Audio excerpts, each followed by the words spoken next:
Middle ഈസ്റ്റിൽ ആദ്യം പ്രധാന വാർത്തകൾ. ഖത്തറിലെ റെസ്റ്റോറന്റുകളിൽ ഗ്യാസ് ടാങ്കുകൾ നിർത്തലാക്കാൻ ഉത്തരവ്. നടപടി റെസ്റ്റോറന്റിലുണ്ടായ പൊട്ടിത്തെറിയെ തുടർന്ന് അപകടത്തിൽ മരണമടഞ്ഞ 3 മലയാളികളുടെ മൃതദേഹം നാളെ രാവിലെ നാട്ടിലെത്തും. കഴിഞ്ഞ മാസം കുവൈത്തിൽ നിന്നും 492 ഇന്ത്യക്കാരെ നാടുകടത്തിയതായി ആഭ്യന്തര മന്ത്രാലയത്തിന്റെ റിപ്പോർട്ട്. ഈ വർഷം മാത്രം നാടുകടത്തപ്പെട്ടത് 795 ഇന്ത്യക്കാർ.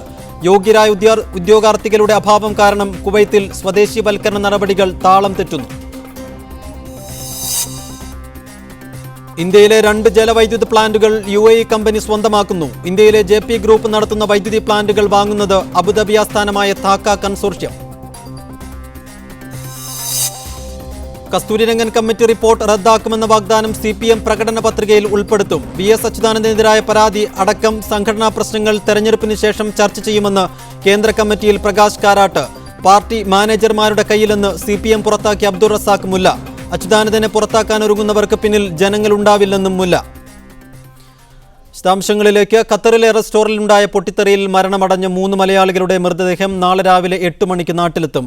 ഇന്ന് അർദ്ധരാത്രി ദോഹയിൽ നിന്ന് പുറപ്പെടുന്ന ഖത്തർ എയർവേസ് വിമാനത്തിലാണ് മൃതദേഹങ്ങൾ നാട്ടിലെത്തിക്കുകയെന്ന് മലയാളി സന്നദ്ധ പ്രവർത്തകർ അറിയിച്ചു.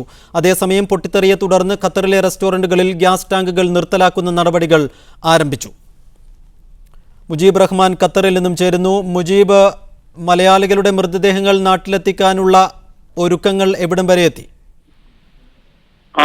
സൈഫുദ്ദീൻ, അല്പസമയത്തിന് മുമ്പാണ് ദോഹയിലെ ഹമദ് മെഡിക്കൽ സെന്റർ ആശുപത്രിയിൽ 100 കണക്കിന് മലയാളികൾ തടിച്ചുകൂടിയിരുന്നു.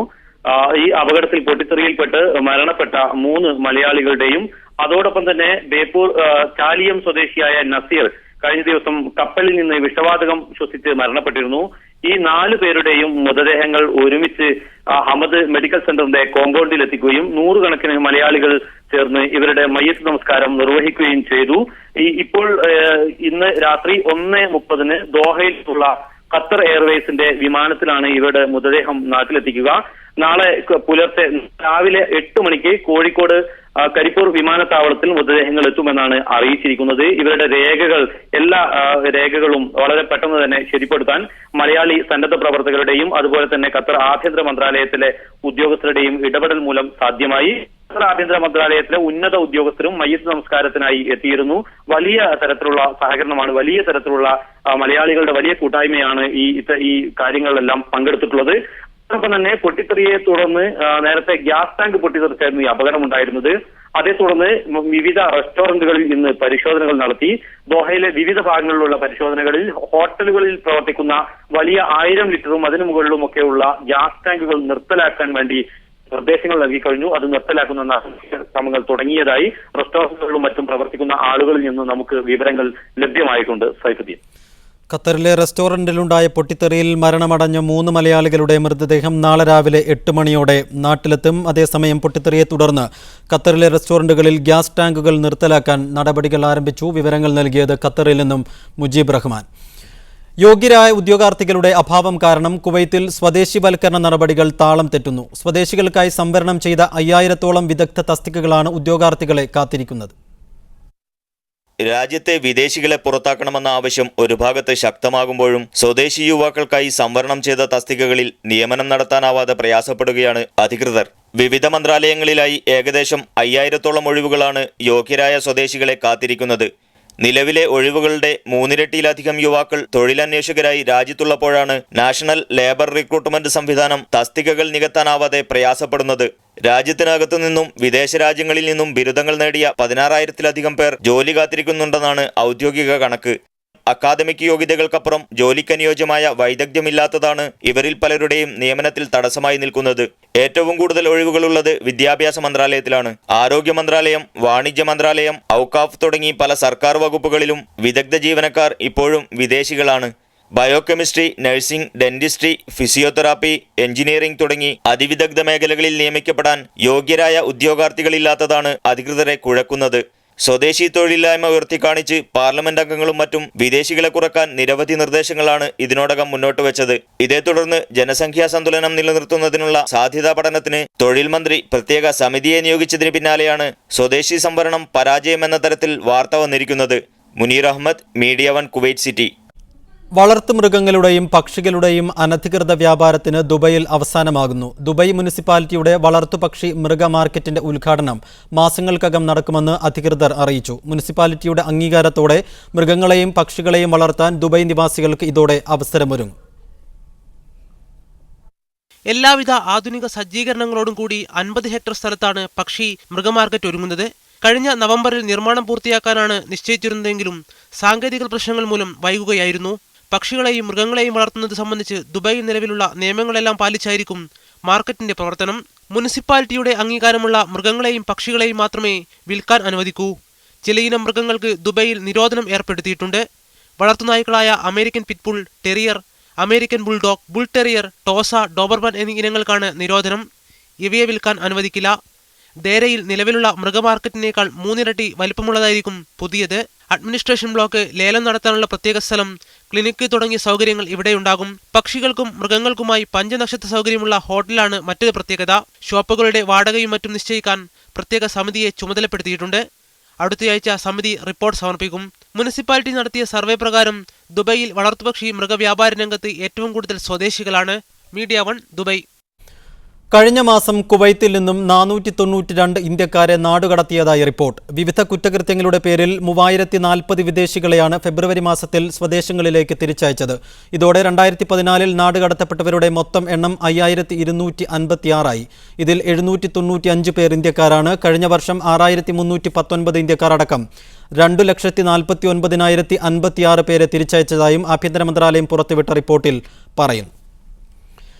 ഇന്ത്യയിലെ 2 ജലവൈദ്യുത പ്ലാന്റുകൾ UAE കമ്പനി സ്വന്തമാക്കുന്നു. അബുദാബി നാഷണൽ എനർജി കമ്പനിയുടെ നേതൃത്വത്തിലെ താക്ക എന്ന കൺസോർഷ്യമാണ് ഇന്ത്യയിലെ JP ഗ്രൂപ്പ് നടത്തുന്ന വൈദ്യുതി പ്ലാന്റുകൾ വാങ്ങുന്നത്.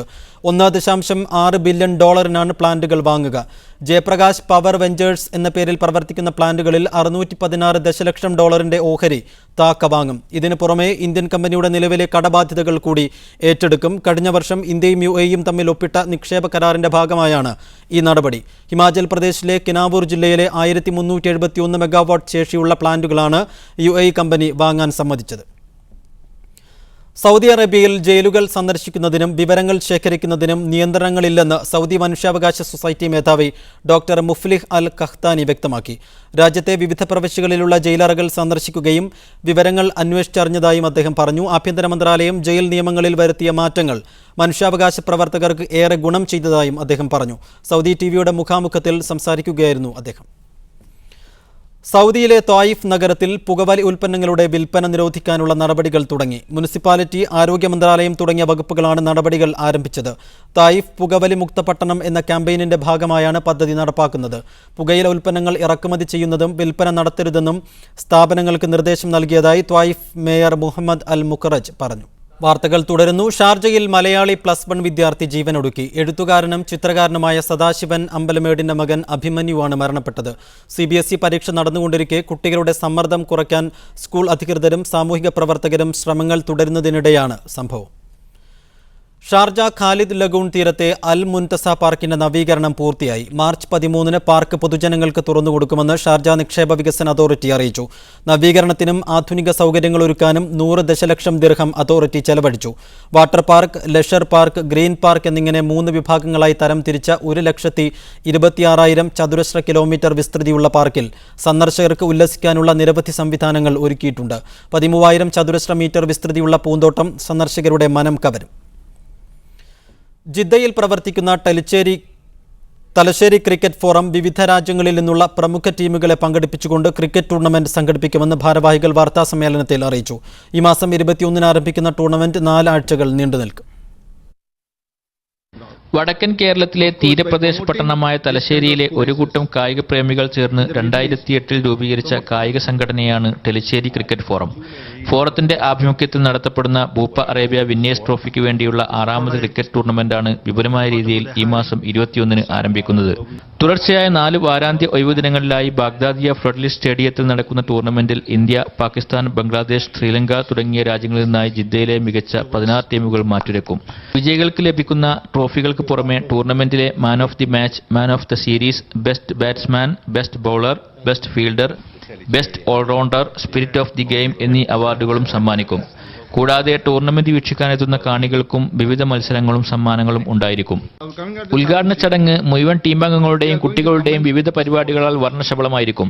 ഏപ്രിൽ 11 നടക്കുന്ന ഫൈനൽ മത്സരത്തോടെ ടൂർണമെന്റിന് തിരശ്ശീല വീഴും. TCF എക്സിക്യൂട്ടീവ് അംഗങ്ങൾക്ക് പുറമെ ടൂർണമെന്റ് സ്പോൺസർമാരായ Bupa Arabia media manager Ghaith Al Juhani, FSN regional manager Afsal Babu Adiraja എന്നിവരും വാർത്താ സമ്മേളനത്തിൽ സംബന്ധിച്ചു. Sadiq Ali Thuvoor, media 1, Jeddah. കുവൈത്തിലെ പ്രമുഖ നിർമ്മാണ കമ്പനിയായ ഖറാഫി നാഷണലിനെ ഏറ്റെടുക്കുന്നു എന്ന വാർത്ത ദുബായ് കമ്പനിയായ അറബ് ടെക് നിഷേധിച്ചു. മറ്റൊരു കമ്പനിയും ഏറ്റെടുക്കുന്നതിനെക്കുറിച്ച് ബോർഡ് തീരുമാനമെടുത്തിട്ടില്ലെന്നാണ് അറബ് ടെക് പ്രസ്താവനയിലൂടെ അറിയിച്ചത്. കുവൈത്തിലെ പ്രമുഖ ബിസിനസ് സംരംഭകരായ ഖറാഫി ഗ്രൂപ്പിന്റെ കൺസ്ട്രക്ഷൻ വിഭാഗമാണ് ഖറാഫി നാഷണൽ. 5.5 ബില്യൺ ദിർഹമിന്റെ ഇടപാട് വഴി ഖറാഫി നാഷണലിന്റെ മൊത്തം ആസ്തികളും കരാറുകളും അറബ് ടെക് സ്വന്തമാക്കുന്നുവെന്നായിരുന്നു നേരത്തെ വാർത്തകൾ വന്നിരുന്നത്. നിർമ്മാണ രംഗത്ത് പ്രധാന എതിരാളികളിലൊന്നായ ഖറാഫി നാഷണലിനെ ഏറ്റെടുക്കുന്നതിലൂടെ അറബ് മേഖലയിൽ കൂടുതൽ ശക്തി കൈവരിക്കാനുള്ള ശ്രമമായിട്ടായിരുന്നു അറബ് ടെക്കിന്റെ നീക്കം വാർത്തകളിൽ വിലയിരുത്തപ്പെട്ടത്.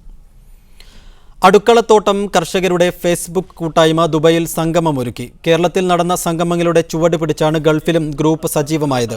വീട്ടിൽ പച്ചക്കറി കൃഷി നടത്തുന്ന പ്രവാസി കർഷകർക്കും വിത്തും വിളവും എത്തിക്കുന്ന പദ്ധതി ആരംഭിക്കാൻ യോഗം തീരുമാനിച്ചു.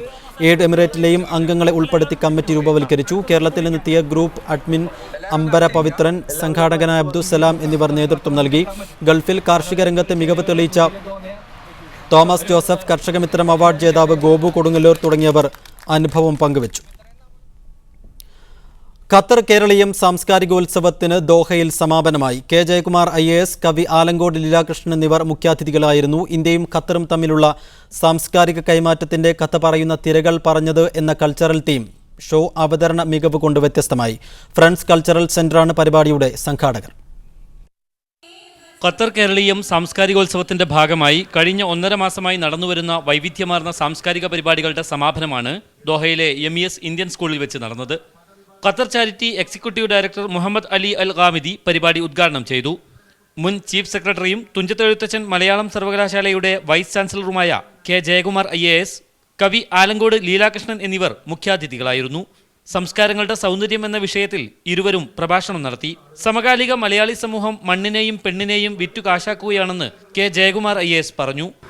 ഒരു സംസ്കൃതിയുടെ ആന്തരികമായ ചൈതന്യം നമ്മൾ കണ്ടെത്തേണ്ടത് ഓരോ മാറ്റങ്ങളിലും, വളരെ പ്രതികൂലമായ സാഹചര്യങ്ങളിൽ മാറ്റങ്ങളോട് ആ സംസ്കൃതി എങ്ങനെ പ്രതികരിച്ചു എന്നുള്ളത്.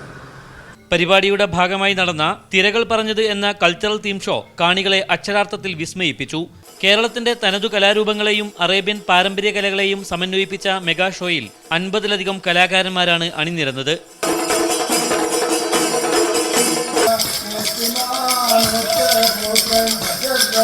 ഫ്രണ്ട്സ് കൾച്ചറൽ സെന്ററിലെ കലാവിഭാഗം അണിയിച്ചൊരുക്കിയ തീം ഷോ ഇന്ത്യയും ഖത്തറും തമ്മിലുള്ള സാംസ്കാരിക കൈമാറ്റത്തെ വരച്ചു കാണിക്കുന്നതായിരുന്നു. Media 1, Doha. അബുദാബിയിൽ ISC സംഘടിപ്പിച്ച football fiesta Abu Ashraf sporting ജേതാക്കളായി. 24 ടീമുകൾ മാറ്റിവെച്ച ടൂർണമെന്റ് ആസ്വദിക്കാൻ 100 കണക്കിന് ഫുട്ബോൾ പ്രേമികളാണ് എത്തിയത്. Abu Dhabi armed force officers club സ്റ്റേഡിയത്തിൽ നടന്ന ആവേശകരമായ ഫൈനലിൽ ദുബൈ വാഫി സിൽവർ സ്റ്റാറിനെ ഏകപക്ഷീയമായ 1 ഗോളിന് പരാജയപ്പെടുത്തിയാണ് അബുദാബിയിലെ അബു അഷ്റഫ് സ്പോർട്ടിംഗ് കിരീടം ചൂടിയത്. അജ്മാനിലെ ഗൾഫ് സെയിലിനാണ് 3ാം സ്ഥാനം. അബു അഷ്റഫിലെ സക്കരിയ മികച്ച കളിക്കാരനുള്ള ട്രോഫി സ്വന്തമാക്കി. വാഫി സിൽവർ സ്റ്റാറിലെ ഷെഫീഖാണ് ടോപ്പ് സ്കോറർ. ഇതോടൊപ്പം നടന്ന വെറ്ററൻസ് ഫുട്ബോളിൽ അൽ ഖലീൽ UFFC ജേതാക്കളായി. കുട്ടികൾക്കായി നടന്ന സൗഹൃദ മത്സരത്തിൽ അബുദാബി ടീംസിനാണ് വിജയം. Ezhimala brothers Ettikulam fair play award നേടി. നേരത്തെ Gulf fire country manager Mir Jabir Ali മത്സരം ഉദ്ഘാടനം ചെയ്തു. ടൂർണമെന്റ് ഭാരവാഹികളായ അഡ്വക്കേറ്റ് അബ്ദുൾ ഷുക്കൂർ, അബ്ദുൾ റഷീദ് എന്നിവർ പങ്കെടുത്തു. അബ്ദുറഹ്മാൻ വടക്കാങ്ങര, ഗഫൂർ, ഹാരിസ്, അബ്ദുള്ള സവാദ് എന്നിവർ ട്രോഫികൾ വിതരണം ചെയ്തു. Media 1, Abu Dhabi. റിയാദിലെ അലിഫ് ഇന്റർനാഷണൽ സ്കൂളിൽ ഗുഡ് ബൈ കിൻഡർ ഗാർഡൻ 2014 എന്ന പേരിൽ KG വിദ്യാർത്ഥികളുടെ ഗ്രാജുവേഷൻ സെറിമണി സംഘടിപ്പിച്ചു. 150ഓളം വിദ്യാർത്ഥികൾ ഗ്രാജുവേഷൻ ക്രൗണും സർട്ടിഫിക്കറ്റും സ്വീകരിച്ചു. KC Shaijal, CEO Mahmood Abbas, academic coordinator Aiman Khan എന്നിവർ സർട്ടിഫിക്കറ്റുകൾ വിതരണം ചെയ്തു. വിദ്യാർത്ഥികളുടെ വൈവിധ്യമാർന്ന കലാപരിപാടികളും അരങ്ങേറി. റിയാദിലെ യാര ഇന്റർനാഷണൽ സ്കൂൾ നഴ്സറി വിദ്യാർത്ഥികളുടെ ഗ്രാജുവേഷൻ സെറിമണി സംഘടിപ്പിച്ചു. LKG വിദ്യാർത്ഥികൾക്കായി വിവിധ മത്സരങ്ങളും സംഘടിപ്പിച്ചു. School vice chairman Alikoya, Al Saud school principal Yasmin Settawi എന്നിവർ സർട്ടിഫിക്കറ്റുകൾ വിതരണം ചെയ്തു. Principal Asima Saleem, management committee അംഗങ്ങളായ അബ്ദുറഹ്മാൻ കുട്ടി, നൌഷാദ് അലി, ഹബീബ് റഹ്മാൻ തുടങ്ങിയവരും പങ്കെടുത്തു. അധ്യാപകരായ ഗീതാ പോൾ, ലീല ബാലകുമാർ എന്നിവർ പരിപാടിക്ക് നേതൃത്വം നൽകി. ബഹ്റൈനിൽ കേരളീയ സമാജം സംഘടിപ്പിക്കുന്ന പുസ്തകമേള പ്രശസ്ത ഇന്ത്യൻ സാഹിത്യകാരി ജയശ്രീ മിശ്ര ഉദ്ഘാടനം ചെയ്തു. സമകാലീന സാഹിത്യത്തെയും ഗ്രന്ഥങ്ങളെയും പ്രവാസികൾക്ക് പരിചയപ്പെടുത്താൻ ഉദ്ദേശിച്ച് വ്യത്യസ്തവും വിപുലവുമായ പുസ്തകമേളയാണ് DC ബുക്സുമായി സഹകരിച്ച് കേരളീയ സമാജം സംഘടിപ്പിച്ചത്. ബഹ്റൈനിലെ പ്രവാസികളെ തേടി കടൽ കടന്നെത്തിയ പുസ്തകങ്ങളുടെ വിപുലമായ ശേഖരമാണ് കേരളീയ സമാജത്തിൽ ആരംഭിച്ച പുസ്തകമേളയെ ശ്രദ്ധേയമാക്കുന്നത്. DC ബുക്സിന്റെ സഹകരണത്തോടെ സംഘടിപ്പിച്ചിരിക്കുന്ന പുസ്തകോത്സവത്തിൽ ഇംഗ്ലീഷ്, മലയാളം ഭാഷകളിലായി 25,000-ഓളം പുസ്തകങ്ങളുണ്ട്. രാവിലെ 10 മണി മുതൽ രാത്രി 10 മണി വരെയാണ് പ്രദർശന സമയം. DC ബുക്സിന് മാത്രമല്ല, കേരളത്തിൽ ഇന്ത്യയിലെ എല്ലാ പുസ്തക പ്രസാധക സംഘടനകളിൽ നിന്നുള്ള ബെസ്റ്റ് സെല്ലേഴ്സ് എല്ലാം ഇവിടെ നിന്ന് ലഭ്യമാണ്. വളരെ ന്യായമായ വിലയിൽ ലഭിക്കുന്നതാണ് അതിന്റെ ഏറ്റവും വലിയ പ്രത്യേകത. DC ബുക്സിനെ കൂടാതെ മാതൃഭൂമി, ചിന്ത, കറന്റ് ബുക്സ്, IPH, ഒലീവ് തുടങ്ങി മലയാളത്തിലെ പ്രമുഖ പ്രസാധകരുടെ പുസ്തകങ്ങളെല്ലാം മേളയിലുണ്ട്. മാർച്ച് 8 വരെ നീളുന്ന പുസ്തകമേളയോടനുബന്ധിച്ച് എല്ലാ ദിവസവും വൈകുന്നേരങ്ങളിൽ സാംസ്കാരിക പരിപാടികളും പാവനാടകമടക്കമുള്ള കലാപരിപാടികളും അരങ്ങേറും. Sachidanandan, Benyamin, TD Radhakrishnan, CV Balakrishnan, NS Madhavan തുടങ്ങി നിരവധി സാഹിത്യകാരന്മാരും പുസ്തകമേളയിൽ അതിഥികളായെത്തും. Siraj Pallikkara, media 1, Bahrain.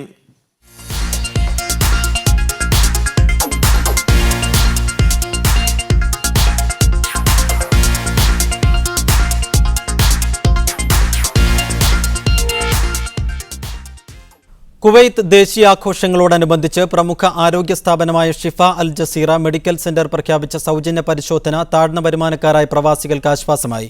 Special health care checkup plan വഴി ചികിത്സാ നിരക്കിൽ 45% വരെ ഇളവും അനുവദിച്ചിരുന്നു. ജനറൽ മെഡിസിൻ, ത്വക്കുരോഗം, ഗൈനക്കോളജി, പീഡിയാട്രിക്സ്, ENT, അസ്ഥിരോഗം, ഒഫ്താൽമോളജി, ഡെന്റൽ തുടങ്ങിയ വിഭാഗങ്ങളിൽ കൺസൾട്ടേഷനും രക്തപരിശോധനയും തികച്ചും സൗജന്യമായി നൽകിക്കൊണ്ടാണ് Shifa Al Jazeera medical centre Kuwait ദേശീയ ആഘോഷങ്ങളിൽ പങ്കുചേർന്നത്. ഇതോടൊപ്പം ലബോറട്ടറി സേവനങ്ങളിൽ 25%, മരുന്നുകൾക്ക് 8% നിരക്കിളവും ഏർപ്പെടുത്തിയിരുന്നു. 15 ദിനാറിന് മാസ്റ്റർ ഹെൽത്ത് ചെക്കപ്പ്, 65 ദിനാറിന് കോംപ്രഹെൻസീവ് ഹെൽത്ത് ചെക്കപ്പ്, 10 ദിവസത്തിനുള്ളിൽ സൗജന്യ തുടർ പരിശോധന എന്നിവയും ക്യാമ്പയിനോടനുബന്ധിച്ച് പ്രഖ്യാപിച്ചിരുന്നു. ദേശീയ അവധി ദിനങ്ങളായ ഫെബ്രുവരി 25, 26 തീയതികളിൽ ഫർവാനിയ, ഫഹാഹിൽ ബ്രാഞ്ചുകളിൽ ഒരുക്കിയ ഹെൽത്ത് കെയർ പാക്കേജ് താഴ്ന്ന വരുമാനക്കാരായ പ്രവാസികൾക്കാണ് ഏറെ ഗുണം ചെയ്തത്. ഷിഫ അൽ ജസീറയുടെ 5ാം വാർഷികോപഹാരമായി അവതരിപ്പിച്ച ഹെൽത്ത് കെയർ പാക്കേജ് വഴി നിരവധി പേർക്ക് സൗജന്യ ചികിത്സ നൽകാൻ കഴിഞ്ഞതായി ഫർവാനിയ ശാഖയിലെ പ്രമേഹരോഗ വിദഗ്ധൻ ഡോക്ടർ പോൾസൺ പറഞ്ഞു. ഞങ്ങളിത് 2ാമത്തെ പ്രാവശ്യമാണ് ഈ ക്യാമ്പ് നടത്തുന്നത്. കഴിഞ്ഞ വർഷത്തേത് സംബന്ധിച്ച് ഈ കൊല്ലം ക്യാമ്പിൽ കൂടുതൽ രോഗികളാണ് വന്നത്. കൂടുതൽ പേർക്ക് ഞങ്ങൾക്ക് പ്രയോജനം ചെയ്യാനുള്ള അവസരം കിട്ടിയതിന് വളരെ നന്ദി. ഷിഫ അൽ ജസീറ ഗ്രൂപ്പിന് വളരെ താങ്ക്സ് ഞങ്ങൾ പറയുന്നു. Medical director doctor Abdul Nasser, ENT specialist PC Koruthu, doctor Rekha തുടങ്ങിയവർ വിവിധ വിഭാഗങ്ങളിൽ പരിശോധനകൾക്ക് നേതൃത്വം നൽകി. Media 1, Kuwait city. വാർത്തകൾ തുടരുന്നു. CPM-ൽ അടുത്ത കാലത്ത് പിടിമുറുക്കിയ നേതാക്കന്മാർ യഥാർത്ഥത്തിൽ മാനേജർമാരാണെന്നും അവർക്ക് അടിസ്ഥാന വർഗങ്ങളുമായി ബന്ധമില്ലെന്നും അബ്ദുൾ റസാഖ് മുല്ല. ഈ മാനേജർമാരാണ് പാർട്ടിയുടെ സ്ഥാപക നേതാക്കളിൽ ഒരാളായ VS അച്യുതാനന്ദനെ പുറത്താക്കാൻ ശ്രമിക്കുന്നത്. മാനേജർമാരോടൊപ്പം ജനങ്ങൾ ഉണ്ടാവില്ലെന്നും അച്യുതാനന്ദന്റെ പിറകിൽ കേരളമുണ്ടാവുമെന്നും മുല്ല പറഞ്ഞു. The party machinery is against the Kerala, but party people, the downtown people, I know, the Kerala people, they are very much support the Achyutanandan. They raise their hand that yes, Lal Salam, Lal Salam, Lal Salam, Achyutanandan. പാർട്ടിയുടെ കമ്മിറ്റികളും പൊതുജനവും രണ്ട് തട്ടിലാണ്. നേതാക്കന്മാരായി നടക്കുന്നവരിൽ പലരും പാർട്ടിയുടെ സിദ്ധാന്തങ്ങളുമായി പുലബന്ധം പോലും ഇല്ലാത്തവരാണ്. DYFI, SFI മുതലായ സംഘടനകളിലൂടെയാണ് ഇന്ന് പാർട്ടിയുടെ നേതാക്കന്മാർ രംഗത്തെത്തുന്നത്. അവർക്ക് ജനകീയ സമരങ്ങളുമായി ഒരു ബന്ധവുമില്ല. അടിസ്ഥാന വർഗങ്ങളുടെയും അവശ വിഭാഗങ്ങളുടെയും താല്പര്യമല്ല ഇവർ സംരക്ഷിക്കുന്നത്, വ്യവസായികളുടെയും മുതലാളിമാരുടെയും താല്പര്യമാണെന്ന് മുല്ല കുറ്റപ്പെടുത്തി. Kratz and the other Binda and Yechuri, all of the same feather. So you don't think that they are coming from the mass root of the party and understand the people's... No, nobody is from the Achyutanandan from the mass. He will be expelled. Oh, who came from the mass? Most of them are expelled, and those who are waiting to be expelled, they will be expelled. VS അച്യുതാനന്ദനെ party മാനേജർമാർക്കെതിരായോ മാനേജർമാരെ അച്യുതാനന്ദനെതിരായോ നിരത്താൻ തനിക്ക് താല്പര്യമില്ല. പാർട്ടിയുടെ ആദരണീയനായ സ്ഥാപക നേതാവാണ് അദ്ദേഹം. ആരോഗ്യമുണ്ടെങ്കിൽ അദ്ദേഹത്തെ ബംഗാളിലേക്ക് ക്ഷണിക്കുമായിരുന്നുവെന്നും പുറത്താക്കിയാൽ കേരളത്തിൽ പോയി VS-നെ കാണുമെന്നും മുല്ല പറഞ്ഞു. മീഡിയ 1, ന്യൂഡൽഹി. CPM-നെ മാനേജ് ചെയ്യുന്നതാര്? ഈ വിഷയം ന്യൂസ് വൺ മിഡിൽ ഈസ്റ്റ് പരിശോധിക്കുന്നു. ചർച്ചയിൽ പങ്കെടുക്കുന്നത് VS അച്യുതാനന്ദന്റെ മുൻ personal assistant A. Suresh, Kala Kuwait president JS Aji, മാധ്യമപ്രവർത്തകൻ ഹിഷാം അബ്ദുസലാം എന്നിവർ. ആദ്യം ശ്രീ JS അജി, CPM ഒരു വിഭാഗം മാനേജർമാരാണ് CPM-നെ നയിക്കുന്നതെന്ന് ആരോപിക്കുന്ന ആദ്യത്തെയാളല്ല അബ്ദുറസാഖ് മുല്ല. കാലാന്തരങ്ങളിൽ CPM-ൽ നിന്നും പുറത്താക്കപ്പെടുകയോ പുറത്തു വരികയോ ചെയ്തവരൊക്കെ ഇത്തരത്തിൽ കുറ്റപ്പെടുത്തിയിട്ടുണ്ട്.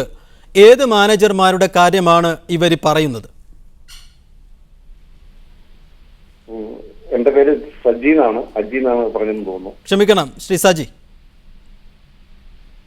CPM-ന് കാലാകാലങ്ങളിൽ പാർട്ടി അച്ചടക്കത്തിന്റെ പേരിൽ പാർട്ടി അച്ചടക്കം ലംഘിക്കുന്നതിന്റെ ഭാഗമായിട്ട് പാർട്ടിയിൽ നിന്ന് ഒരുപാട് ആളുകളാണെങ്കിൽ കാലാകാലങ്ങളിൽ അച്ചടക്കങ്ങളുടെ ഭാഗമായിട്ടാണെങ്കിൽ പുറത്താക്കുകയും അതുപോലെ തന്നെ താക്കീത് നൽകുകയും അതുപോലെ തന്നെ ശാസിക്കുകയും എല്ലാം ചെയ്യുന്ന നടപടികൾ CPM-നെ പോലെ ഒരു പാർട്ടിയെ നോക്കിക്കാണുന്ന ആളുകൾക്ക് മനസ്സിലാക്കാൻ കഴിയും. അപ്പോൾ ആ രീതിയിൽ ഏതെങ്കിലും രീതിയിലുള്ള നടപടികളായിരിക്കാം ഒരുപക്ഷെ ഉണ്ടായിരിക്കുന്നത്.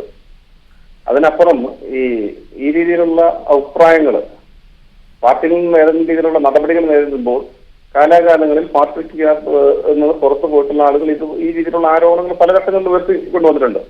കേരളം പോലുള്ള സംസ്ഥാനങ്ങളെടുത്ത് പരിശോധിച്ചു കഴിഞ്ഞാൽ പോലും അവിടെയുള്ള പാർട്ടി നേതാക്കന്മാർക്കെതിരായിട്ട് വളരെ ത്യാഗപൂർണമായിട്ടുള്ള പാർട്ടി പ്രവർത്തനം നടത്തിയിട്ടുള്ള ആളുകൾ ചില ഘട്ടങ്ങളിൽ നടത്തിയിട്ടുള്ള സംഘടനാ വിരുദ്ധ അല്ലെങ്കിൽ സംഘടനയ്ക്ക് പാർട്ടിക്ക് വിരുദ്ധ പ്രവർത്തനങ്ങൾക്കെതിരായിട്ട് നടപടി സ്വീകരിച്ച ഘട്ടങ്ങളിലെല്ലാം തന്നെ ഇതുപോലുള്ള ആളുകളാണെങ്കിൽ പലതും പറഞ്ഞിട്ടുണ്ട്. അതെല്ലാം തന്നെ സ്വാഭാവികമായിട്ടും പാർട്ടിക്കകത്തുനിന്ന് നടപടിയുടെ ഭാഗമായി പുറത്താക്കുകയോ മറ്റു ചെയ്യുന്ന ഘട്ടങ്ങളിൽ ഈ രീതിയിലുള്ള ആരോപണങ്ങൾ വരും. പക്ഷേ ഏതെങ്കിലും മാനേജർമാരുടെ കീഴിലാണ് പാർട്ടി പ്രവർത്തിക്കുന്നത് എന്നുള്ളതിനെ സംബന്ധിച്ച് ഈ പാർട്ടിയെ നോക്കിക്കാണുന്ന ആളുകൾക്ക് മനസ്സിലാക്കാൻ കഴിയും. ഇപ്പോൾ തന്നെ ശ്രീ സജി, കാലാന്തരങ്ങളിൽ പാർട്ടിക്കുണ്ടായ മാറ്റമാണോ ഇവരെ കൊണ്ട് ഇങ്ങനെ പറയിപ്പിക്കുന്നത് എന്ന് നമുക്ക് പറയാൻ കഴിയത്തില്ല. ഇപ്പൊ ഇവിടെ നിങ്ങളുടെ വാർത്തയിൽ തന്നെ സൂചിപ്പിച്ച മാതിരി SFI അതുകൊണ്ട് തന്നെ യുവജന സംഘടനകളിലൂടെ മാത്രമാണ് പാർട്ടിയിലേക്ക് വരുന്നത്. ഒരു ഘട്ടത്തിലാണെങ്കിൽ പഴയ കാലങ്ങളിലാണെങ്കിൽ ഒരുപാട് കഷ്ടതകൾ അല്ലെങ്കിൽ നമ്മുടെ നാട്ടിൽ നടന്നിട്ടുള്ള നാടുവാഴിത്തമായിട്ട് ജന്മിത്വം തുടങ്ങിയിട്ടുള്ള അതിനെതിരായിട്ടുള്ള ശക്തമായ സമരങ്ങൾ ആ കാലഘട്ടത്തിൽ നമുക്ക് സംഘടിപ്പിക്കാൻ കഴിഞ്ഞിട്ടുണ്ട്. പക്ഷെ ഇന്ന് നമ്മൾ നടത്തിയിട്ടുള്ള സമരങ്ങളുടെ ഭാഗമായി നാട്ടിൽ ഇന്ന് ഈ പറയപ്പെടുന്ന ക്ഷേത്രത്തിൽ പ്രവേശിക്കുന്നതിനുള്ള അധികാരം അല്ലെങ്കിൽ താഴ്ന്ന ജാതിക്കാർക്ക് പ്രവേശിക്കാം. ആ രീതിയിൽ ഒരു കാലഘട്ടത്തിലാണെങ്കിൽ നാട്ടിലാണെങ്കിൽ നമുക്കറിയാം മനുഷ്യന് നടക്കാൻ പറ്റാത്ത അല്ലെങ്കിൽ അവസ്ഥയുള്ള ഒരു സ്ഥലമായിരുന്നു നമുക്ക് കേരളം പോലുള്ള സ്ഥലങ്ങൾ. മറ്റ് ചില സംസ്ഥാനങ്ങൾ ഇപ്പോഴും നിലനിൽക്കുന്നത്. പ്രത്യേകിച്ച് കമ്മ്യൂണിസ്റ്റ് പാർട്ടികൾക്ക് സ്വാധീനമുള്ള മേഖലയിലാണെങ്കിൽ ഈ പറയപ്പെടുന്ന അഭിജയങ്ങളൊന്നും തന്നെ ഇപ്പം നിലനിൽക്കുന്നില്ല. അതെല്ലാം ആ ഒരു കാലഘട്ടത്തിൽ സമരത്തിലൂടെ നേടിയെടുത്തിട്ടുള്ളതാണ്.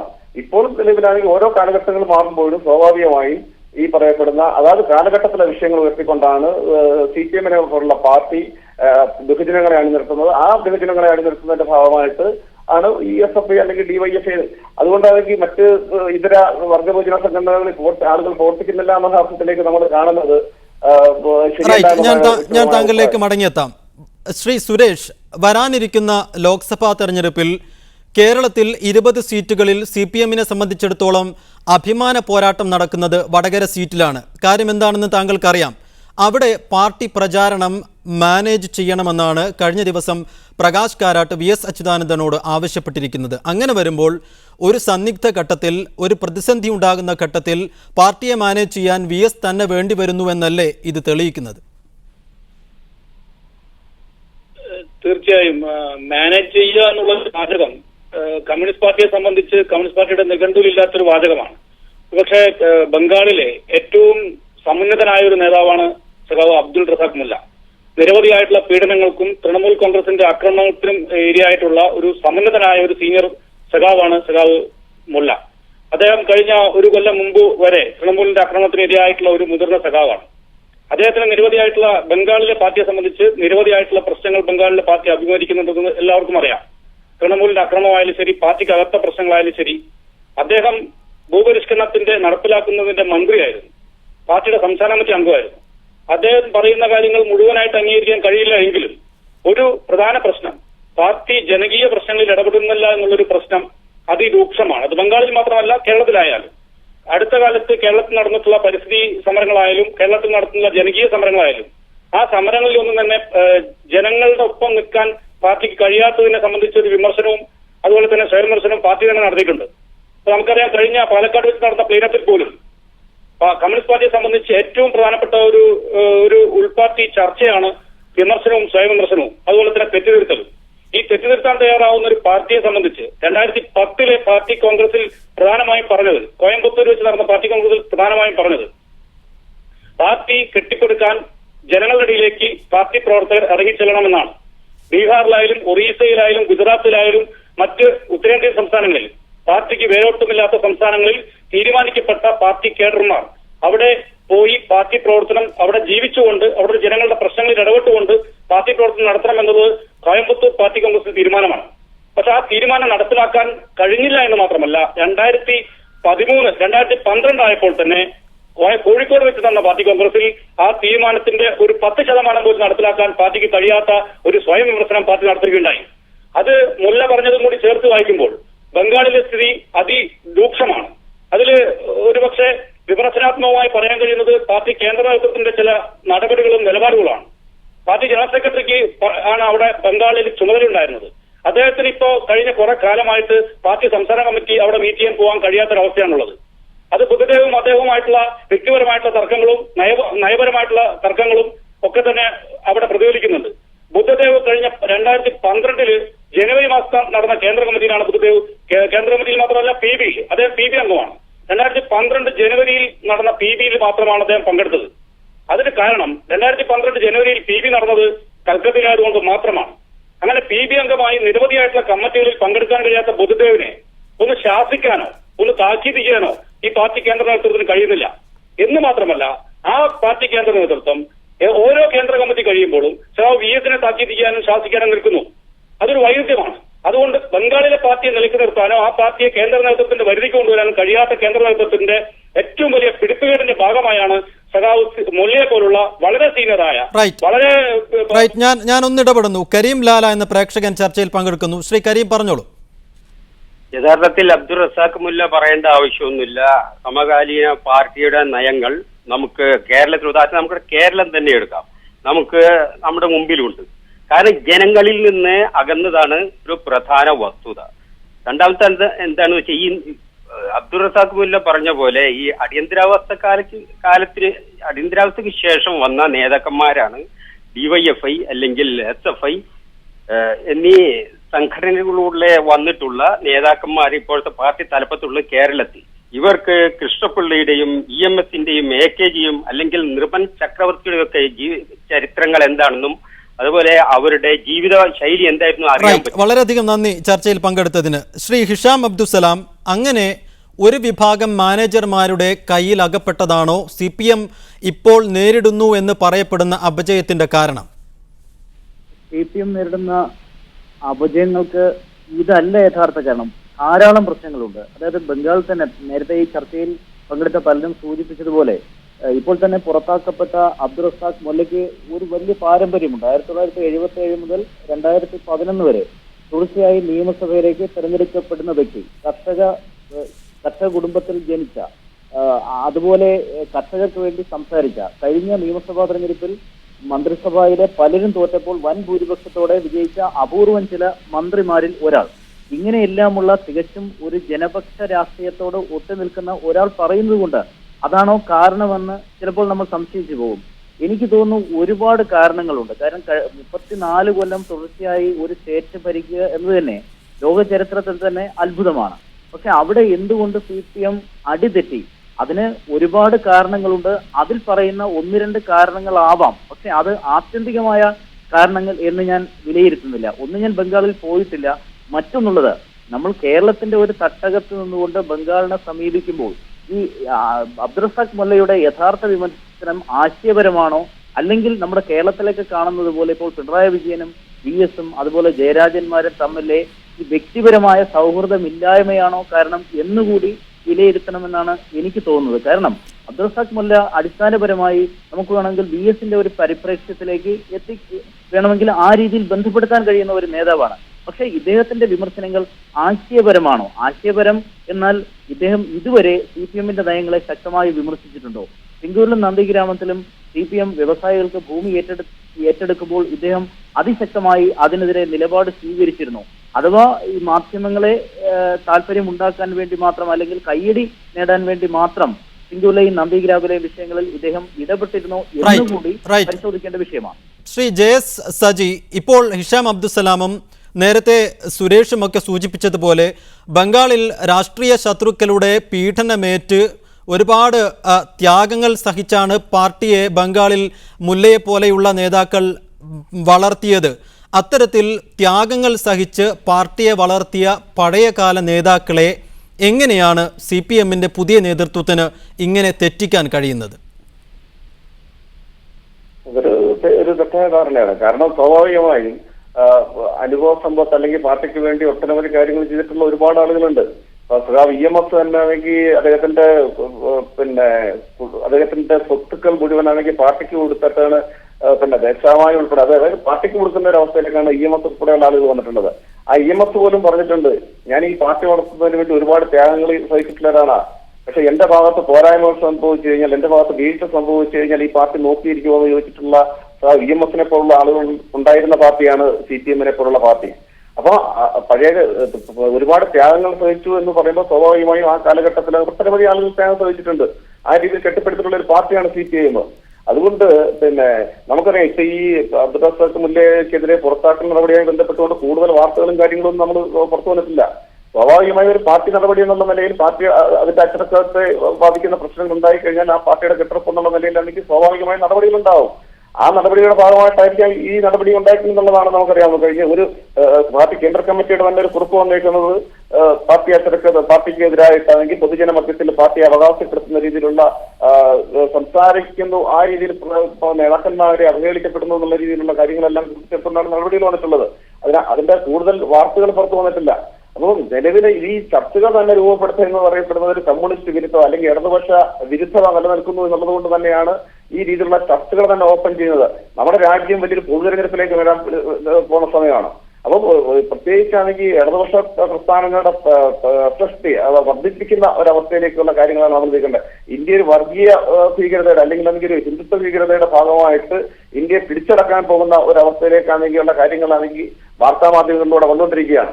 അതിനുള്ള ആവശ്യമായിട്ടുള്ള സഹായങ്ങൾ മാധ്യമങ്ങൾ നൽകിക്കൊണ്ടിരിക്കുന്നത്. അവിടെ വരുമ്പോഴാണ് ഇതിനെല്ലാം ശക്തമായി നേരിടുന്ന ഒരു പ്രസ്ഥാനം എന്നുള്ള നിലയിൽ ഇടതുപക്ഷ പ്രസ്ഥാനങ്ങളെ വിശിഷ്യ CPM-നെ പോലുള്ള പാർട്ടിയെ തകർക്കുന്നതിന്റെ ഭാഗമായിട്ട് ഈ രീതിയിലുള്ള കാര്യങ്ങൾ ഉന്നയിച്ചുകൊണ്ട് വരുന്നത്. അല്ലാതെ ഇതിപ്പം VS-നെ എടുത്ത് മാറ്റി കാണിക്കുക, പാർട്ടിയെ വേറൊരു രീതിയിൽ എടുത്ത് കാണിക്കുന്ന രീതിയിലുള്ള ചർച്ചകളാണ് വരുന്നത്. ഇത് രണ്ടും ഒന്നാണ്. CPM-ന്റെ ഭാഗമാണ് VS. അല്ലാതെ VS ആണെങ്കിൽ ഇപ്പം വടകരയിൽ പോയിട്ട് മാനേജറായിട്ട് തീരുമാനിച്ചു എന്നുള്ള നിലയിലൊക്കെ ഇല്ലേ? ഓരോ തെരഞ്ഞെടുപ്പ് സമയത്തും ഓരോ ആളുകൾക്ക് ഓരോ മണ്ഡലങ്ങളിലുള്ള തെരഞ്ഞെടുപ്പിനുള്ള ചുമതല കൊടുക്കുന്നുണ്ട്. ഇപ്പൊ കേരളത്തിൽ തന്നെ പാർട്ടിയുടെ ഉന്നതരായിട്ടുള്ള കേന്ദ്ര കമ്മിറ്റി അംഗങ്ങൾ ഉൾപ്പെടെയുള്ള ആളുകൾക്ക് അത് മാനേജ് ചെയ്യുന്നതിന് വേണ്ടിയുള്ള ഇതൊന്നും പുതിയ സംഭവങ്ങളൊന്നല്ല. ഇപ്പം VS-ന്റെ കൂടെ നടന്നിട്ടുള്ള സുരേഷ് ഉൾപ്പെടെയുള്ള ആളുകളെ ചർച്ച ചെയ്യപ്പെടുന്നത് വെച്ച് കഴിഞ്ഞാൽ ഇതൊക്കെ ഏതാണ്ട് ഇപ്പോഴെങ്ങാണ്ട് പൊട്ടിമുളച്ച് വന്നിട്ടുള്ള രീതിയിലുള്ള ചർച്ചകളാണ് ഉണ്ടാവുന്നത്. ഇതൊക്കെ കാലാകാലങ്ങളിൽ ഒരു പാർട്ടി ഞാൻ താങ്കളിലേക്ക് മടങ്ങിയെത്താം. VS-ന്റെ വിഷയം ചർച്ച ചെയ്യുമ്പോൾ അവിടെ ഏറ്റവും ആദ്യം നമുക്ക് അഭിപ്രായം അറിയേണ്ടത് ഒരു പക്ഷേ സുരേഷിൽ നിന്ന് തന്നെയായിരിക്കും. ശ്രീ എ സുരേഷ്, കഴിഞ്ഞ 20-ാം പാർട്ടി കോൺഗ്രസിൽ പ്രധാനപ്പെട്ട വിഷയം ചർച്ച ചെയ്ത ഏറ്റവും പ്രധാനപ്പെട്ട വിഷയം പാർട്ടിയിലെ വിഭാഗീയതയായിരുന്നു. ആ 20-ാം പാർട്ടി കോൺഗ്രസ് കഴിഞ്ഞ് പിരിയുമ്പോൾ നേതാക്കൾ പറഞ്ഞ പ്രധാനപ്പെട്ട ഒരു കാര്യവും ഈ 20-ാം പാർട്ടി കോൺഗ്രസോടുകൂടി പാർട്ടിയിലെ വിഭാഗീയത ഏറെക്കുറെ പരിഹരിച്ചു കഴിഞ്ഞു എന്നാണ്. ആ 20-ാം പാർട്ടി കോൺഗ്രസിലെ തീരുമാനങ്ങളെല്ലാം പ്രാവർത്തികമാക്കാൻ ഇതിനകം CPM-ന് സാധിച്ചിട്ടുണ്ടോ? വിഭാഗീയത അവസാനിച്ചുവെന്ന് താങ്കൾക്ക് തോന്നുന്നുണ്ടോ? അല്ല, വിഭാഗീയത എന്നുള്ള വാക്കിനോട് ഒരു പക്ഷേ എനിക്ക് യോജിപ്പുണ്ടാവില്ല. കാരണം കമ്മ്യൂണിസ്റ്റ് പാർട്ടി രൂപീകരിച്ചത് തുടക്കം മുതൽ തന്നെ പാർട്ടിയിൽ അഭിപ്രായ വ്യത്യാസങ്ങളും അതുപോലെ തന്നെ ഉൾപാർട്ടി സമരങ്ങളും ഉൾപാർട്ടി ചർച്ചകളും നടന്നിട്ടുണ്ട്. കൃഷ്ണപിള്ളയുടെ കാലത്ത് തന്നെ കൃഷ്ണപിള്ള സെക്രട്ടറി ആയിരിക്കുമ്പോൾ തന്നെ AKG കൃഷ്ണപിള്ളയും തമ്മിൽ അതിരൂക്ഷമായ ഉൾപാർട്ടി ചർച്ചകളും സമരങ്ങളും ഉൾപാർട്ടി തർക്കങ്ങളും നടന്നിട്ടുണ്ട്. അതിനെ വിഭാഗീയതയായിട്ട് ചിത്രീകരിക്കാൻ കഴിയില്ല. 20-ാം പാർട്ടി കോൺഗ്രസിന്റെ തീരുമാനം എന്ന് പറയുന്നത് വിഭാഗീയത ഇല്ലാതാക്കൽ മാത്രമല്ല, കേന്ദ്രത്തിൽ ഒരു 3-ാം മുന്നണി രൂപീകരിക്കാനും അതോടൊപ്പം തന്നെ ഉത്തരേന്ത്യൻ സംസ്ഥാനങ്ങളിൽ CPM-ന് ശക്തിയില്ലാത്ത കേന്ദ്രങ്ങളിൽ പാർട്ടി കേഡർമാരെ കണ്ടെത്തുകയും അവിടെ ശക്തി ഉണ്ടാക്കാൻ വേണ്ടിയുള്ള പ്രവർത്തനങ്ങൾ നടത്തുകയും ചെയ്യുക എന്നുള്ളതാണ് പാർട്ടി കോൺഗ്രസിന്റെ പ്രധാനപ്പെട്ട തീരുമാനമായിട്ട് പുറത്തു വന്നത്. പക്ഷേ മുല്ല പറയുന്നത് പോലെ ബംഗാളിലായാലും കേരളത്തിലായാലും ഉള്ള സംസ്ഥാനത്ത് ജനകീയ പ്രശ്നങ്ങളിൽ ഇടപെടുന്നതിൽ പാർട്ടിക്ക് പോരായ്മ വന്നിട്ടുണ്ടോ എന്നുള്ളത് യാഥാർത്ഥ്യമാണ്. അതുപോലെ തന്നെ കേന്ദ്ര നേതൃത്വത്തിന്റെ ബംഗാളിലുള്ള ഇടപെടൽ അത് തീർച്ചയായിട്ടും ജനങ്ങൾക്ക് എല്ലാവർക്കും അറിയാവുന്ന കാര്യമാണ്. പകൽ പോലെ യാഥാർത്ഥ്യമാണ്. നേരത്തെ സൂചിപ്പിച്ചതുപോലെ ബുദ്ധദേവിനെ പാർട്ടിയുടെ കേന്ദ്ര മുഖ്യധാരയിലേക്ക് കൊണ്ടുവരാൻ കേന്ദ്ര നേതൃത്വത്തിന് കഴിയാത്തത് എന്തുകൊണ്ടാണ്?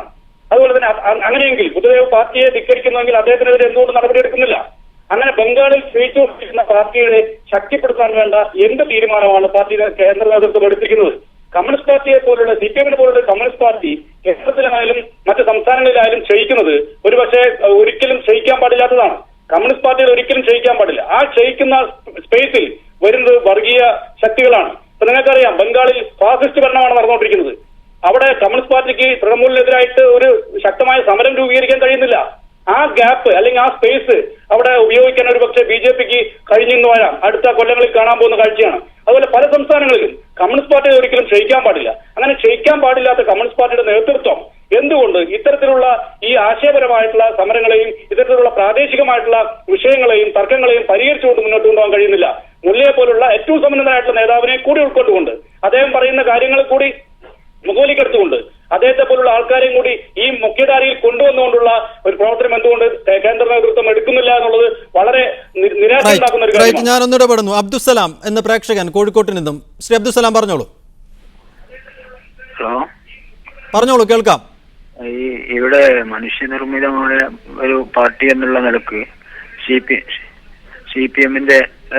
CPM-ലും പിന്നെ തെറ്റുകൾ ഉണ്ടായിട്ടുണ്ടെന്നുള്ളത് ശരിയാണെങ്കിലും ഇവിടെ CPM-നെ വളഞ്ഞിട്ട് ആക്രമിക്കാൻ പ്രത്യേകിച്ച് മാധ്യമങ്ങളിലുള്ള ശ്രമം നടക്കുന്നുണ്ട് എന്നുള്ളത് സത്യമാണ്. ഇവിടെ CPM പോലുള്ള ഇടതുപക്ഷ പ്രസ്ഥാനങ്ങൾ നശിച്ചു കഴിഞ്ഞാൽ അത് തീർച്ചയായിട്ടും വർഗീയ പ്രസ്ഥാനങ്ങൾക്ക് ഉയരാകും എന്നുള്ളത് ഒരു സത്യമാണ്. നമുക്കറിയാം. വളരെയധികം നന്ദി. ശ്രീ ഹിഷാം അബ്ദുസലാം, ഇങ്ങനെ ഇപ്പോൾ അബ്ദുസലാം സൂചിപ്പിച്ചതുപോലെ മാധ്യമങ്ങൾ വളഞ്ഞിട്ട് ആക്രമിച്ചത് കാരണമാണോ ദേശീയ തലത്തിൽ തന്നെ നേരത്തെ സുരേഷ് സൂചിപ്പിച്ചതുപോലെ CPM-ന് വലിയ ഒരു ക്ഷയം നേരിടേണ്ടി വന്നത്? സുരേഷ് സൂചിപ്പിച്ച ഒരു പ്രധാന കാര്യം CPM ക്ഷയിക്കുന്നത് ഒരു പക്ഷേ വർഗീയ പാർട്ടികളുടെ കടന്നുവരവിന് വളരെ വഴിയൊരുക്കുന്ന ഒരു കാര്യം തന്നെയാണ്. അതുകൊണ്ട് തന്നെ വരുന്ന ലോക്സഭാ തെരഞ്ഞെടുപ്പിൽ CPM-ന്റെ ഇപ്പോഴത്തെ നിലയിൽ വരുന്ന ലോക്സഭാ തെരഞ്ഞെടുപ്പിൽ മുല്ലയടക്കമുള്ള ആളുകളെ പിണക്കി നിർത്തുന്നത് വലിയ ദോഷമാവില്ലേ പാർട്ടിക്ക് ചെയ്യുക? തീർച്ചയായും. കാരണം 42 ലോക്സഭാ സീറ്റുള്ള ബംഗാളിൽ ഒരു 10 സീറ്റിനപ്പുറം CPM-ന് കിട്ടിയാൽ തന്നെ അത്ഭുതമായിരിക്കും. 6 സീറ്റാണ് CPM നേടാൻ പോകുന്നത് എന്നാണ് ബംഗാളുമായി ബന്ധപ്പെട്ട ഒരു മാധ്യമ പ്രവർത്തകൻ ഇന്ന് എന്നോട് സൂചിപ്പിച്ചത്. ആ അർത്ഥത്തിൽ ഒരു 10 സീറ്റിനപ്പുറമെങ്കിലും നേടുക എന്നൊരു വലിയ ലക്ഷ്യവുമായി CPM മുന്നോട്ട് പോകുമ്പോഴാണ് ഇപ്പോൾ പാർട്ടിക്കുള്ളിൽ തന്നെ അത്യഗാധമായ ചില പ്രതിസന്ധി ഉണ്ടായിരിക്കുന്നത്. വാസ്തവത്തിൽ കേരളത്തിലെയും ബംഗാളിലെയും പാർട്ടി സംഘടനാപരമായ ഒരു പ്രതിസന്ധിയിലൂടെ തന്നെയാണ് കടന്നു പോകുന്നത് എന്ന് നമുക്ക് നിരീക്ഷിക്കേണ്ടി വരും. ഒരു വശത്ത് മമതാ ബാനർജി, അവർ ഒരേ സമയം തെരുവ് പോരാളി, മുഖ്യമന്ത്രി, കമ്മ്യൂണിസ്റ്റ് ജീവിതശൈലി, എന്നാൽ കമ്മ്യൂണിസ്റ്റ് വിരുദ്ധ. അപ്പം ലളിത ജീവിതവും മികച്ച പ്രതിച്ഛായയും ഇടതുപക്ഷ മനസ്സുള്ള ബംഗാള് സ്വീകരിച്ചു കൊണ്ടിരിക്കുമ്പോഴാണ് ഇതിന് വിപരീതമായി പാർട്ടിയിൽ മുല്ലയെ പോലുള്ള ചിലർ ഉന്നയിക്കുന്നു ഈ വരേണ്യവർഗ താല്പര്യങ്ങൾ. ഇവരൊക്കെ ഇങ്ങനെയുള്ള മാനേജർമാർ പാർട്ടിയെ ഹൈജാക്ക് ചെയ്യുന്നു എന്ന് വളരെ രൂക്ഷമായ ആരോപണം ഉന്നയിക്കുമ്പോൾ CPM-ന് അതിനു കൂടി മറുപടി പറയേണ്ടി വരും. നേരത്തെ പലരും സൂചിപ്പിച്ചതുപോലെ CPM തകർന്നു കഴിഞ്ഞാൽ അവിടെ വരുന്നത് ഛിദ്രശക്തികളാണ്. അതായത് ഫാസിസ്റ്റുകളെ നേരിടാൻ ഇന്നും ഇന്ത്യൻ രാഷ്ട്രീയത്തിൽ നിതാന്തമായ ജാഗ്രത പുലർത്തുന്ന ഒരു സംഘടനയാണ് ആഭ്യന്തര ശൈഥില്യങ്ങളുടെ കാര്യത്തിൽ ഇപ്പോൾ പ്രതിസന്ധിയിലായിരിക്കുന്നത്. അതുപോലെ നേരത്തെ സൂചിപ്പിച്ചതുപോലെ 10 സീറ്റിനപ്പുറമെങ്കിലും കിട്ടുക എന്നൊരു വലിയ രാഷ്ട്രീയ ലക്ഷ്യവുമായി പോകുമ്പോൾ ഒരു കാലത്ത് 30 സീറ്റിനപ്പുറം നേടിയിരുന്ന 77-ന് ശേഷം 30 സീറ്റുകൾക്കപ്പുറം നേടി 54% വോട്ട് നേടി ഗംഭീര വിജയം നേടിയ 1977 ഗംഭീര വിജയം നേടിയ CPM-ന്റെ നേതൃത്വത്തിൽ 2014 തെരഞ്ഞെടുപ്പിലേക്ക് വരുമ്പോൾ 10 സീറ്റിനപ്പുറം നേടാൻ പോകുന്നില്ല എന്ന ഒരു വലിയ യാഥാർത്ഥ്യത്തിൽ നിന്നുകൊണ്ടാണ് ഇപ്പോൾ സമുന്നതനായ ചില നേതാക്കളെ പുറത്താക്കുകയും അവർ കേരളത്തിൽ VS അച്യുതാനന്ദൻ ഉയർത്തുന്ന ചില ചോദ്യങ്ങൾ ഉന്നയിക്കുന്നത് പോലെ ബംഗാളിൽ ചില ചോദ്യങ്ങൾ ഉന്നയിക്കുന്നത് വരുന്ന ഞാനൊന്ന് ഇടപെടുന്നു. ഷഫീർ എന്ന പ്രേക്ഷകൻ കൊടുങ്ങല്ലൂരിൽ നിന്നും. ഷഫീർ പറഞ്ഞോളൂ, പെട്ടെന്ന് പറഞ്ഞോളൂ. അതായത് കമ്മ്യൂണിസ്റ്റ് മാർക്സിസ്റ്റ് പാർട്ടിയുടെ നല്ല ആശയങ്ങൾ, അതായത് ജനങ്ങൾക്ക് വേണ്ടുന്ന ആശയങ്ങൾ ഇപ്പൊ ഇതിൽ ചാർജ് എടുത്തേക്കുന്ന മാനേജർമാര് അവരുടെ പാർട്ടി ആസ്ഥാനത്തെ അലമാരിയിൽ വെച്ച് പൂട്ടിയേക്കാണ്. കാരണം അവർക്കറിയാം ആശയത്തെക്കാൾ വലുത് ആമാശയമാണെന്ന്. അപ്പൊ എങ്ങനെ പണം ഉണ്ടാക്കാം, എങ്ങനെ സമ്പന്നനാവാന്നുള്ളതാണ് ഇപ്പോഴത്തെ നോട്ടം. നന്ദി ചർച്ചയിൽ പങ്കെടുത്തതിന്. ശ്രീ JS സജി, താങ്കൾ നേരത്തെ VSPBക്ക് അയച്ച കത്തിനെ കുറിച്ച് പരാമർശിച്ചു. അതുകൊണ്ട് മാത്രം ചോദിക്കുകയാണ്, VS വഴിവിട്ട് സഞ്ചരിക്കുന്നുവെന്ന് പലപ്പോഴായി ഔദ്യോഗിക നേതൃത്വം പറയുമ്പോൾ ഔദ്യോഗിക നേതൃത്വം കാര്യമായും കുറ്റപ്പെടുത്തിയിരുന്നത് അന്നത്തെ VSന്റെ പേഴ്സണൽ സ്റ്റാഫ് അംഗങ്ങളെയായിരുന്നു. ആദ്യം ഷാജഹാനെയും പിന്നീട് സുരേഷിനെയും ശശിധരനെയും ബാലകൃഷ്ണനെയും ഒക്കെ പിൽക്കാലങ്ങളിൽ പാർട്ടി പുറത്താക്കുകയും ചെയ്തു. അങ്ങനെ VSന്റെ കൊമ്പുകൾ വെട്ടിക്കളഞ്ഞാൽ ആ മരം ഉണങ്ങുമെന്നായിരിക്കാം അത്തരത്തിലായിരുന്നു ആക്ഷേപങ്ങളും ആരോപണങ്ങളും വിമർശനങ്ങൾ വന്നിരുന്നത്. ഇപ്പോഴും VS PBക്ക് കത്തയക്കുന്നു, പാർട്ടി എടുക്കുന്ന നിലപാടുകൾക്കെതിരെ VS പോകുന്നു എന്ന് പറയുമ്പോൾ ഈ പേഴ്സണൽ സ്റ്റാഫ് അംഗങ്ങളെ പുറത്താക്കിയ നടപടി തെറ്റായിരുന്നു എന്ന് വേണ്ടേ വിലയിരുത്താൻ?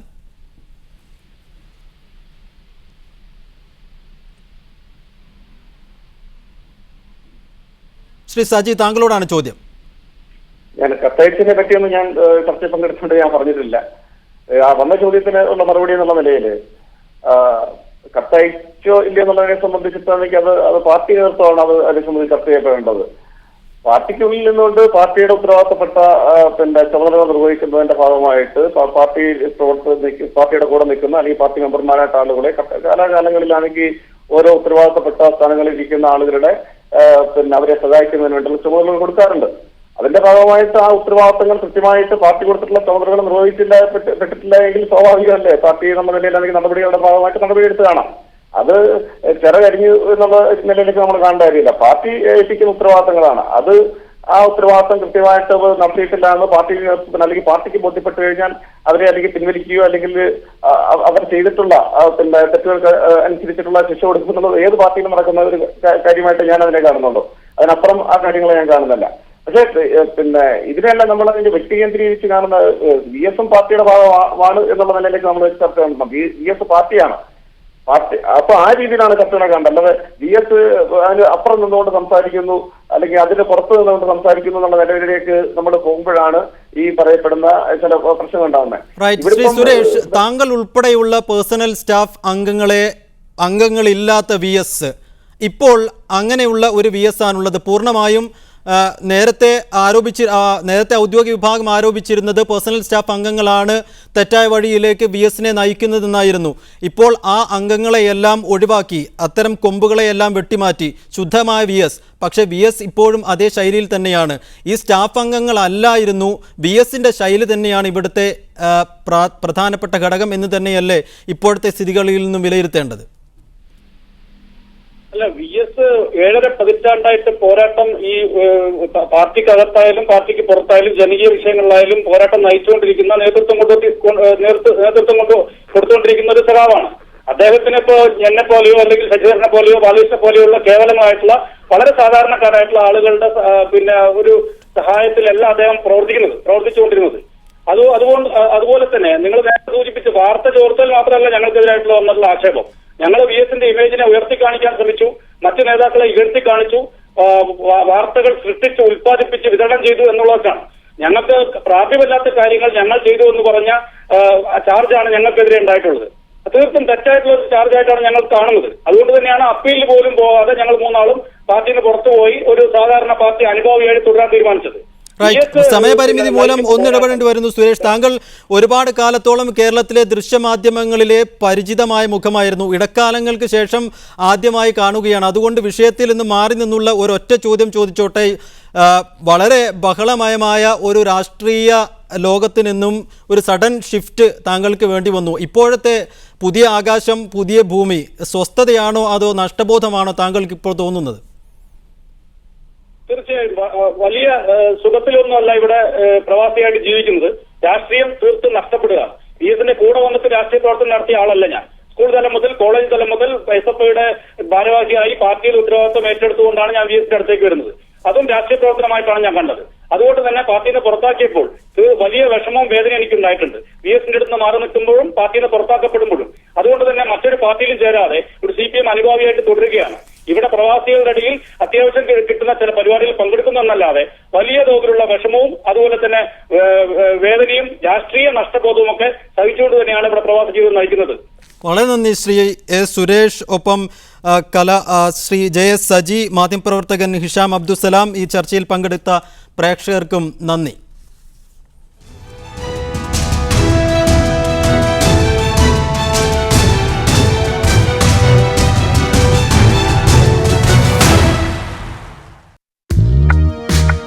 Aston India Vote 2014 brought to you by Aston Realtors. Home space, workspace, fun space and Aston Mather Company. ആര് ജയിച്ചാലും ഇത്തവണത്തെ തൃശൂർ ലോക്സഭാ മണ്ഡല പോരാട്ടം ശ്രദ്ധേയമാകും. ആം ആദ്മി സ്ഥാനാർത്ഥിയായി പ്രമുഖ സാഹിത്യകാരി സാറ ജോസഫ് മറ്റെല്ലാ സ്ഥാനാർത്ഥികൾക്കും മുമ്പേ രംഗത്തെത്തി കഴിഞ്ഞു. ജയിച്ചാലും തോറ്റാലും മത്സരിക്കുന്നുവെന്നതാണ് പ്രധാനമെന്ന് സാറ ജോസഫ് പറഞ്ഞു.